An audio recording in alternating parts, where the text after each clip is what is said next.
I was actually in finance right out of college. So I Wow. went from finance to beauty is really interesting. But my mother was a makeup artist. So I learned a lot Ah. from her about makeup artistry and color. And again, I was this tomboy, but I still loved makeup. I quit my job at Merrill Lynch in my mid 20s, and to my parents' dismay, they said, please don't leave your 401k behind. And I decided to go out on my own. And I mean, this was in the mid to late 90s, when there weren't many female entrepreneurs that I knew about, but I knew that I loved Mm. makeup and I wanted to. Let me backtrack a little bit. When I was working at Merrill Mm. Lynch, night and on the weekends, I was interning everywhere I could to learn about makeup application for magazines, for photo shoots, for concerts. And I was just doing everything I could for free just to learn about what it was like to be on set. And I fell in Mm. love with the process of photo shoots. And again, I was doing the makeup artistry, or I was just carrying the makeup for people, or cleaning the carpets, or Huh. carrying coffee. I didn't care. I just wanted to be a part of the process so I could learn and build up a portfolio of work of things I used to work on. What drew you to After that? I think I've always loved artistry. I loved art, and Mm. I've Mm. always loved art. And even as a child, I was always in sculpture class or art class and drawing and sculpting and pastels. And I love artistry. And Okay. so I Okay. thought of it, I guess, as a form of artistry. And Yeah. then I was able to start painting the faces. Then I was called to do some concerts at the time. It was like 98 Degrees and Jessica Simpson and Molly. Wow.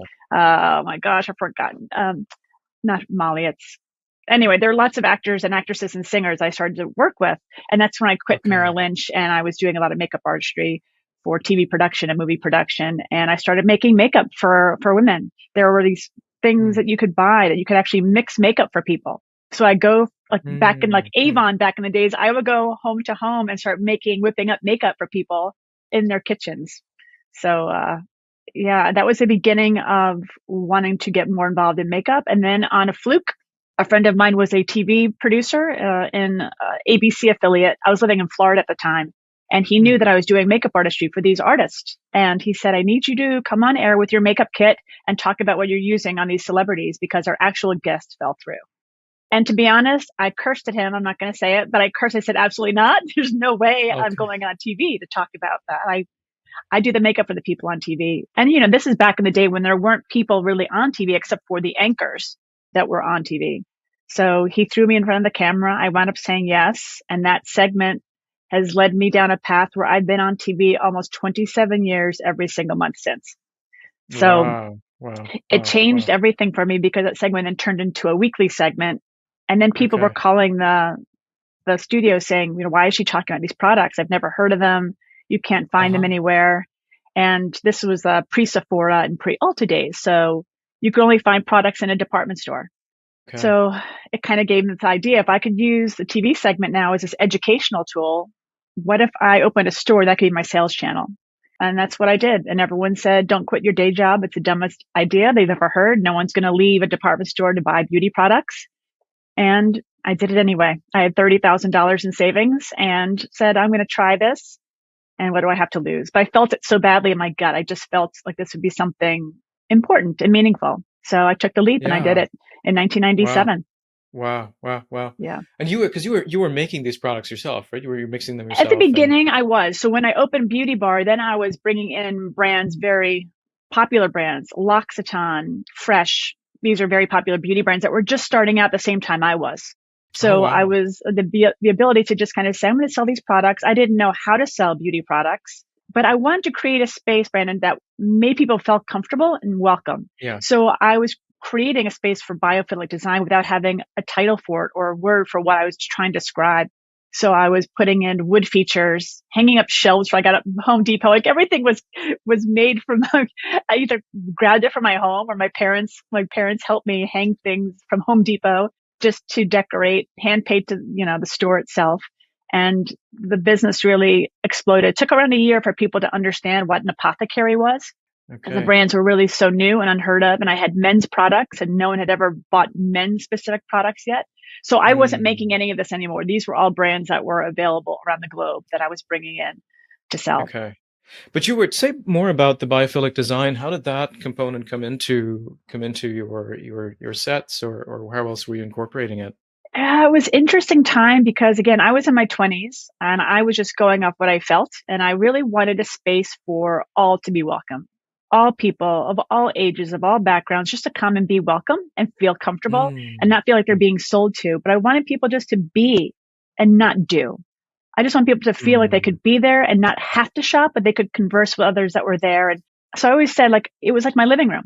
Yeah. People could come in and they introduced me to out of town, neighbors and friends and family members. And it was this beautiful space that was warm. I had green on the wall. As I grew the business, I opened more locations. So I was able to open or move my first store into a bigger location, and that became my flagship headquarters. And I remember, Brandon, people would come in, like experts. Again, I was in my late 20s, early 30s then, and they would say, Jennifer, you're doing all this wrong. You're putting way too much emphasis on the space. And you should. I was shoulded to death. You should have a chandelier. You should make the walls pink. You should, you should, you should. And thankfully, Brandon, I didn't have any investors, so it was up to me. I could make all the Mm. decisions myself. And I was able to say, no, I feel this in my gut. I want to keep it. I want the slate walls. I want the green. I want plants. I want Mm. water features. And I had a friend of mine that worked at a radio station. So he kind of put this sound beats together that were very unique. So it Okay. was almost like binaural beats. So it was a mix of music that was very temporary, but from Europe mixed with nature sounds and Mm. different beats that he would form. And people would say, can we buy your music? And I'd say, no, I can't. I can't sell you. I wish I could. I even have like one of the CDs still here. I still have one. But Okay. he made hundreds of them for me. So we had a very unique sound. And of course, Uh-huh. the flagship was across the street from the beach. So we had the ocean air coming in and the scent, and it was Mm. very sensorial. The experiences were Wow. very sensorial, and every event that we threw was mixed with, if we were selling fragrances, like could we mix that with chocolates and wine that would pair with the Mm. fragrance that we were selling? So it was just a Wow. really beautiful, because I realized, Brandon, it wasn't about what I was selling. It was more Uh-huh. about how people felt in Yeah. the space, in themselves, the beauty of experiencing the beauty around them, really, and being witness to how people felt in their own skin when they felt comfortable with my staff, with me, with the neighbors that they would be there with, their pets. I felt very like it was a welcoming place for all. And especially Yeah. having a twin sister with disabilities, I wanted to make sure that everyone could access. It was a gift. I felt like it was a gift to have this for myself. And I'm just so lucky that I got to Mm. live like that for as long as I did. I really enjoyed. It was hard. I mean, don't get me wrong. It was very Yeah. hard Yeah. Yeah. to Yeah. grow a Yeah. business that no one had ever heard of and to try to do something new that wasn't normal or no one had really seen before. But then it became a great online business. We had multiple locations and had quite a few staff members, and we grew it. And it was really nice time. It was really a nice time. Yeah. Well, it sounds like it's also almost like you wanted to share a gift that you'd been given, right? And to make, I mean, that this whole Mm. desire to make other people feel welcome is, I think, a reflection of you can't make other people feel welcome unless you yourself feel at home, right? And so Mm. there is a sense in which what you want to convey is a gift rather than create some kind of gimmick, right? That'll make people buy more Yes. stuff. And Yes. did you Yeah. Oh my gosh. lose? Sorry, Exactly. did you lose something in the transition to the online space then? Like, were you Well, still the able to online create some space, kind of hospitable? yeah, it was actually, so I had the online space just a year after I opened. So thankfully, my little sister at the Ah, time had okay. a boyfriend that was very, I mean, again, this was late 90s and everything was so new. And so there really wasn't anything online yet. So we were one of the very first online retailers of beauty. Hmm, So hmm, growing hmm. that was kind of in tandem with the store itself. So I was able to kind of story tell. I love photography. I love art. So I was always taking photos of the products I'd sell and put them in different ways. So then the brand started hiring me to either buy our photography or use our photography in their ad campaigns because they love them so much. So it's all about storytelling. I always say I never sold a thing in my life. I just told stories all day long. So it was Okay, really okay. fun. People resonated with certain things because I said, oh, this was created in the French, in Switzerland, or this was a lavender field in France, and it was created by those who are blind. And that's why the packaging has Mm, braille on it. And so when people resonated with stories, it changed the whole, dynamic of why. So when people really know the story of where they come from and why, it changes everything.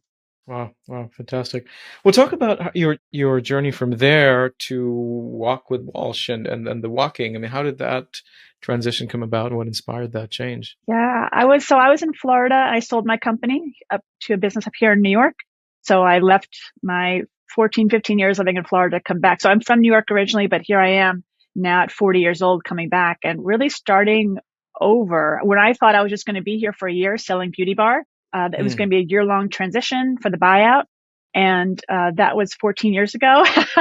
So I'm still in New York, obviously. And it was really interesting because honestly, it was a very hard time. It was I think the most tumultuous year of my life, selling the company and going through a divorce and moving 1,000 miles away from what I had had. I had a great community. My family was living in Florida. It was really hard and I was having some hard moments. So I would go for a walk in Central Park every day with my dog and we would walk for an hour or more, depending on the mm, day. And I really just, it made me feel good. I felt comforted in these walls of Central Park where I felt there were no lawyers. There was no one coming at me for anything because it was really a challenging time in my life. And I thought, oh my God, I'm 40. What am I doing? I've changed everything. And what have I done? Have I made the biggest mistake? But I knew I had to sell the company for lots of reasons. mm, But then I worked for some CPG brands. I went overseas in Amsterdam, worked there for a client, and I've consulted for wow. brands all over the world for beauty and how do they Yeah, tell their stories. Story is really important to me. Art's very important. yeah. And how do we feel? And I always felt like the brands that are really, they're trying to, they're really committed to something beautiful more than just selling a product. How do we Mm, make people feel about where they are in their lives? So what happened was I mm, was in Central Park a lot during that year and people kept saying, how are you getting through this really challenging time? Like, what kind of drugs are you taking? And I always said mm, it was nature. Nature was healing me mm, just by the walking, just by being mm, there and being witness to the snow and the beautiful change that I was experiencing because here I am walking through life in this new way, without my family next to me, not without my husband, my stepchild, my immediate family and getting new mm, friends and getting my feet acclimated to this new place that was my old place, which is home. That kind of opened the door of like how good I felt. And then oddly enough, a Facebook Live came out and I'd already been doing uh-huh. TV for so long. I thought, oh my gosh, I can have interviews with people in Central Park as we walk and talk about their stories. And what was really interesting was every person I talked to, we were talking about nature connection and being a healthy leader, but every single person I interviewed said, this feels so good. I never get outside. And I thought, Wow. we're talking about being a healthy leader. You're talking about nutrition and stress and cortisol levels and all these Mm, things, but nature's never part of that conversation. So I thought, okay, there's something to this. And I jumped in head first, 2016, 2017, and the rest is kind of history. I've wow, been wow. down this path now, really educating myself as much as I can and researching as much as I can. And then trying to share that because once you learn, you can't unlearn the power of Yeah, beauty in a way that you're yeah, witnessing beauty. Like it's not just the product. So I realized yeah. beauty has always been at this core for me to really help people experience the beauty of the natural world around us, no matter where we are. No matter what kind Mm, of hardship you're going through, there is profound, oh God, moments that just take your breath away if you let it. If you just yeah. feel the gift of grace within you to give yourself permission just to be there in that moment in time. Yeah, yeah. No, that's absolutely true. I recently organized a retreat, and we were in the hill country of Texas. And Mm, the thing that it occurred to me to start with was to immerse ourselves in this experience of givenness. Like we didn't put this here. There's a way in which the natural world is, and we're part of nature. We like to separate ourselves and pretend we're not part of it, mm-hmm. but we are nature, and but we've built all these mechanisms to alienate ourselves from it. And of course there's like sunburns and mosquitoes and all kinds of other things that Of course, also of course. don't help. But Yeah, yeah, just the just the very fact of like being in a place where you can acknowledge and recognize, I didn't put this here, and there's something, I'm made of this stuff. And to sort of, in some sense, to be back in communion with it yeah. seems That's really beautiful. vital. And It is yeah, vital. so That's it seemed like, exactly the word. That's exactly the word. It's vital because without it, we're not well. We are unwell. yeah, And, yeah, brain health is such a big part of that because we are so separate from what is life giving, what is soul mm, giving, what is heart giving, because we're so in our four walls so often, and we're so attached to our tech that we don't give ourselves that permission to just be. And I talk about this all the time to friends of mine, to strangers, and how hard it is for people just to be quiet.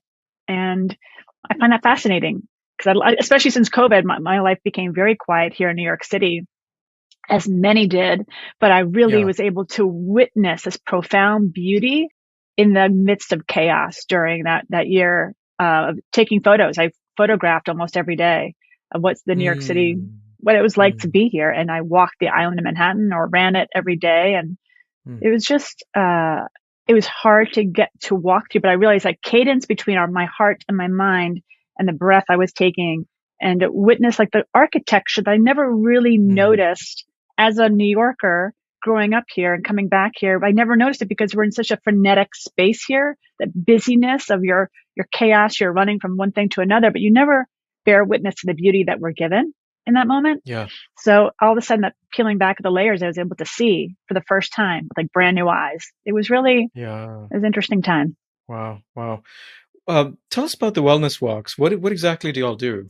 Yeah, it's akin to forest bathing. So if you know what forest Okay. bathing is, it's very similar to Shinrin-yoku. But I didn't want to call it, I'm not a certified forest bather, but I've studied under Dr. Lee and I've read every one of his books. I've spoken to him on countless occasions. Mm, Dr. Lee is the one who really studied forest bathing, Shinrin-yoku, and what happens to the human body when we're exposed to certain terpenes. And I was really fascinated by his work, but I didn't think forest bathing was the right word for me to use. Again, because I'm not certified, but also I knew that my clientele is mostly here in New York City. And yeah. when, people are asked to hug trees or touch water, I know many New Yorkers do not want to touch water or hug trees. So it's like, it's baby steps, Brandon. I was like, okay, Yeah. you can touch a tree. You don't have to hug it, but you can touch Yeah. the plants, touch the Mm, living things around us because we're so afraid to touch anything. So the wellness walks were really just a way I kind of call them my classroom. So it's a mindfulness walk. It's a slow walk. It can be anywhere from a half an hour to 2 hours, depending on who wants to walk, but it's usually hotel groups, corporate clients, individuals, activations for brands, whether it be a shoe company or what have you, or beauty company that want to get people outside. So it's a way for me just to kind of educate with people like what's happening to the human body and the brain when we do experience beauty. What is it that's bringing in this calmness that's coming over us? So thankfully, I had been studying for so long about the brain on beauty, the brain on nature, what's yeah. going on. It's been so when I get to do that, I love hearing the oohs and ahs saying, "Oh, I knew it always felt good, but no one ever told me why." So I'm basically giving them permission. That's what I feel like I've always been, just able to be that conduit to giving people permission to slow down and take witness of what they're feeling in their bodies. Beauty at Work is brought to you by Templeton Religion Trust. If you enjoyed this clip, go check out the full episode. And please take a moment to subscribe and leave us a review. It really helps get the word out about the show. Thanks, and see you next time.